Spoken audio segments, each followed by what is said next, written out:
de edad pa lang sina Albert at April nang magdesisyon silang magsama sa isang bubong at hanggang sa nagkaroon na nga ng problema dahil nga pinakialaman nga ni Makmak yung kinakasama naman ni Albert. May ganun pong nangyari, Mang Albert. Hindi po sinabi sa inyo ni Albert ang naging pangyayari talaga. Wala pong akong kaalam. So pagka may problema sa pag-ibig kayo, Annalyn, kanino kayo lumalapit? Barkada po. Ah, sa mga barkada. Opo. Bakit? Natatakot kayo kay tatay o... Parang natakot din kami sabihin sa kanya yung mga nangyayari po. Yung po bang asawa ninyo, hindi nyo na nakakausap po, Mang Albert? Sa ngayon po, ma'am, hindi na po. Kasi na-stop na, hindi na siya nakakapasyal dito. Oo. Sa, So hindi na rin po niya, kumbaga, nakakamusta yung mga anak niya. Hindi na rin po niya nagagabayan. hindi na rin, ma'am. Siguro, ma'am, lagpas 10 taon na yun. Mga kapatid, tawagin na po natin ang sinasabing babaeng dahilan po ng gulo sa pagitan ng magkaibigang si Albert at Makmak. Narito po, alamin natin ang kanyang mga dahilan. Si April Larbajosa. Pasok!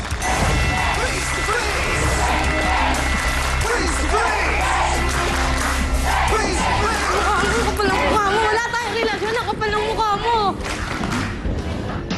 So April, ano ang katotohanan? Magsyota kayo o hindi? Hindi po, nagpapatulong lang po ako talaga sa kanya makipagbalikan sa asawa ko. Ang sabi niya po, tutulungan niya ako. Kakaisapin niya asawa ko, papaliwanag niya po kung ano yung totoo. Ano nga ba talaga ang nangyari? Yun lang po, dala lang po din ng alak kaya po ako napasama sa kanya. Dahil nga, aminin ko po, may gusto ko sa kanya. Pero ang ganda lang po yun. Okay. So, ang sabi niya, ikaw ang nagpakita ng motibo. Siya po nagpakita ng Hinipuan mo motibo daw doon. siya. Hindi ko po siya inipuan. Ito nga, umako nga din sa akin. Ikaw ipuan ko, ang kapal naman ang mukha mo. Magbiktima na usapan mo, hindi ko gagawin yun. April, kung mahal mo si Albert at pinapahalagahan mo yung relasyon ninyo, bakit sumama ka pa kay Makmak na makipag-inuman? Ayun na nga po yung pagsisisi ko, ba't ako sumama sa kanya eh. Kung alam ko lang kung gano'ng mangyayari, hindi naman po ako sasabi. Nagsisisi ka o kasi gusto mo rin dahil may gusto ka sa kanya? Nagsisisi po. Pero may gusto ka sa kanya? Opo. Ang ganda lang naman po yun eh. So hindi ka ba siguro ganun ka-desidido sa nararamdaman mo para kay Albert? Hindi kaya? Mahal na mahal ko po si Albert. So bakit ka sumama pa kay Mac? Dala na rin po siguro ng alak. Te, huwag niyo sisihin yung alak kasi ginagawa niyo yun kasi gusto niyo yun eh. Hindi yun alak. Ang tao, ang alak-alak lang yan. Kahit sabi mo bang malasing ka kinabukasan, dapat responsable ka sa ginawa mo kinagabihan. In the first place, bakit ka kasi umalis sa inyo, tapos tumira ka sa kanila, Albert, tayo mo nang bumalik sa inyo. Hindi ko alam kung ano yung problema mo, April, pero kung medyo natatagalan na, sana naman kung naiisip mo rin yung bakit ka ba talaga nandyan, di ba? Saan ka ba talaga pupunta? Tapos ngayon parang lumaki na, nag-away na yung mga magkakaibigan, lahat kayo magkakaaway na, tapos hanggang ngayon hindi mo pa rin alam kung saan ka pupunta. Tapos Hindi parang pwede pakiramdam yun. niya dead end na siya. Kaya mo sinasabing mahal mo si Albert kasi alam mo si Albert may maayos na plano sana para sa'yo. Ngayon, ang mahiwagang tanong, Albert, handa ka pa bang tanggapin si April?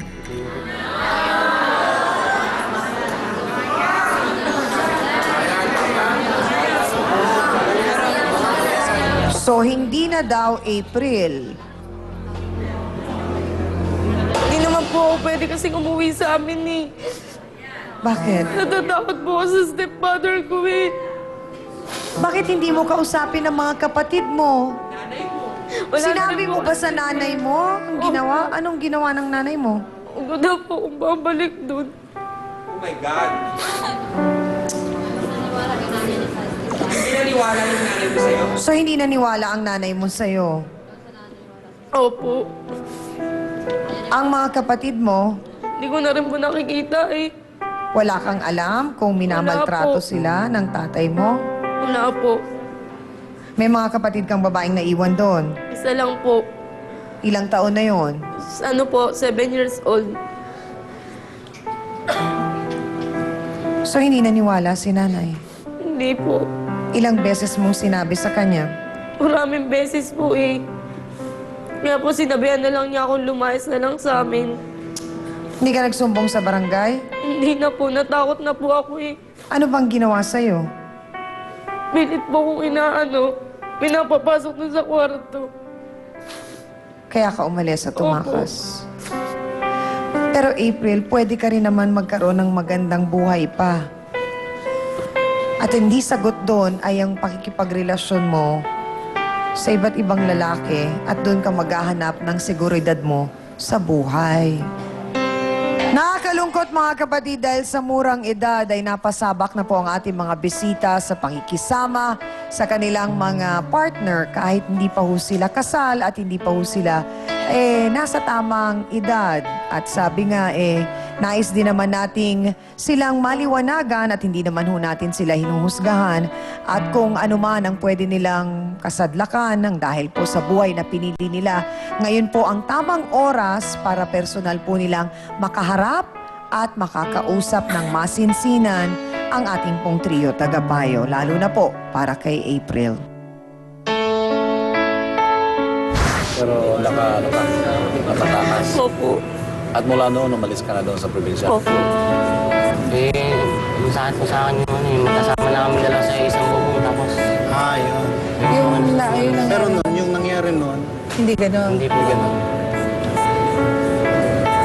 Pero tingnan mo, pag bumalik yung feeling na kung ikaw mismo siguro, at this point, alam mo, hindi mo na kailangan ng ibang tao.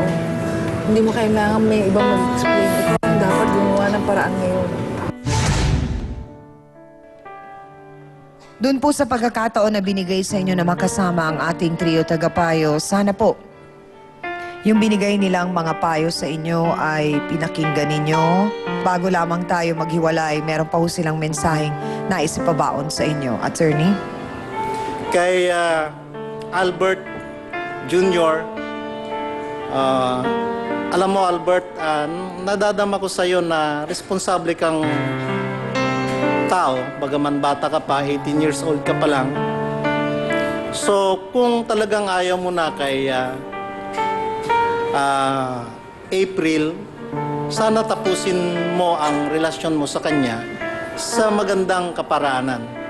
Ibig sabihin, magpaalam ka sa kanya ng maayos at tutukan mo ang buhay mo hindi lamang sa mga ganitong bagay pa na pakikipagrelasyon sana. Bata ka pa Sapagkat ang pakikipagrelasyon sa opposite sex, sabi nga, o sa kababaihan, dapat intindihin mo na merong dapat itong kahantungan at yan ay ang pagpapamilya. Pagpapamilyang responsable, pagbubuo ng pamilyang magkakaroon ng mga anak na hindi lamang magiging palaboy-laboy sa kalye,